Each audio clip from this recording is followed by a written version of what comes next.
There was one carer who always forgot the simple code for the key box. Whenever the doorbell rang before 9, it was her. That morning, she rang more insistently, twice in a row. He'd have to say something about that, once he was more awake. He opened the door without looking up, turned back into the lounge and mumbled, "He's on the toilet." "Who?" said Astrid, closing the door behind her.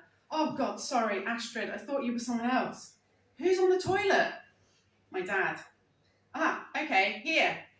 She handed Robin a glass jar with the kind of metal fastening that traps your fingers and pings in your face. "Lime, the gateway pickle," Astrid said. "Gateway pickle?" "The way into pickling, the easy start before you move on to the tougher stuff." "Like heroin?" Yes. "What? No, like cucumbers. My next pickle is carrot. I'm not ready for cucumbers." She patted the bag hanging on her shoulder. "And here, some portions of vegetable curry to go with it. 2 for the fridge, 2 for the freezer?" I'll need to check for space." She looked over to the kitchen and, without waiting for Robin, moved towards it.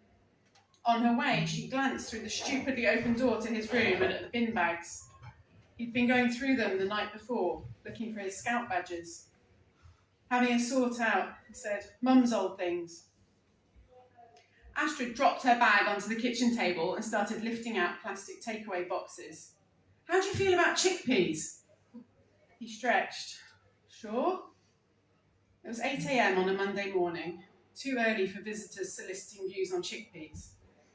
He was in his pyjamas and a hoodie. Astrid was wearing yet another pair of ironed jeans, black this time, a dark green wraparound coat, and a voluminous orange scarf that should have clashed with her hair but didn't. She unfurled the scarf, then arms wide folded it as you do a bedsheet and draped it over a kitchen chair. She studied his face. "You look like a rabbit standing in front of a snake." "Specific," he replied. "It's an expression in German." "I'm a rabbit who's not quite with it yet," he said, and slid sideways onto a chair. His pyjama trousers were thin and had a fly that gaped open. There was barely anything between her and the newest grey hair he'd discovered minutes earlier. The web forum he'd found had been right. You pluck one out and 3 take its place. Astrid held 2 takeaway boxes in each hand. "You really didn't have to do this," he said.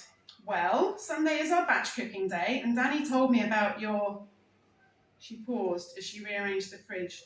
"About your constraints. And I'm always helping the food bank, and I thought, but why so anonymous? Why not look nearer home?" "What?" Acid burnt Robin's insides.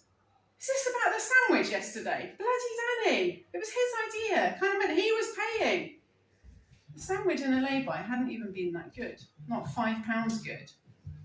Poundland bread, 3 chips and 2 thin sausages. The much-hyped gravy was so watery, it turned the bread into a paste that melded with the napkin. He was picking tissue off the roof of his mouth for the rest of the day. And they'd had a row about manners because Danny had ordered for them both but only paid for his own. "Danny said you've barely got enough money to eat," said Astrid, now removing items from Dad's tiny freezer. "Only because I'm on a budget. I have money if I want it," said Robin. "What's this?" She lifted something out of the freezer and turned around. "That?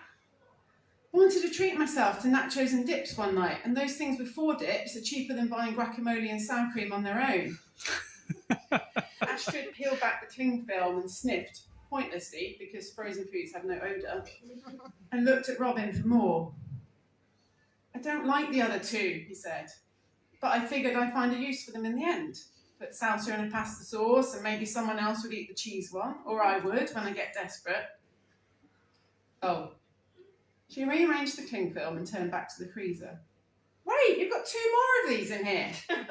"They were on offer and it's my freezer, my dips, my budget." "So your budget is like per day?" "Yes, and I stick to it," he lied. "It's quite satisfying," he lied again. "So food poverty is a game to you?" "Wait, what?" "No, it's just a budget, being careful, targets." He made fists inside his hoodie pockets. "So people are missing meals to feed their kids and you're freezing dips for fun?" Not fun. I'm saving for something. Travel. I don't see how me freezing dips stops them getting meals, and He was about to tell her about the time he bought 2 copies of The Big Issue in 1 week. But her face said she'd already made up her mind about him. Instead, he tried. Why are you being so mean to me? This isn't about you. She slammed the freezer door. It feels like it is. Look, if you can't spare the curries, take them home again. We've got plenty. I made them for you, and the pickle, she said. I love pickle. She rubbed her chin.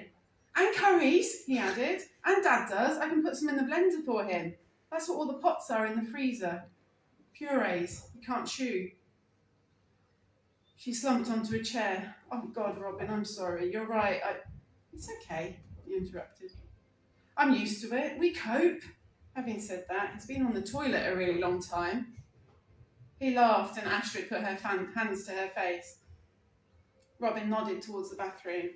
If you don't mind. Of course, she said. He opened the back door. Here, go this way. Avoid walking back through all our mess. Hey, don't apologise, Astrid said. Yeah, sorry.